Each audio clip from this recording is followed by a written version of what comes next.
Ini rumah miliknya almarhum Bapak Ocin.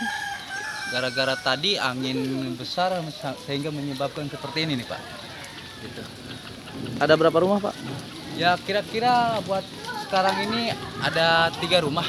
3 rumah. Ya, Diakibatkan yang apa Pak? Diakibatkan karena satu ya mungkin ada angin kencang, keduanya itu mungkin ya nggak ada kekuatan buat ininya.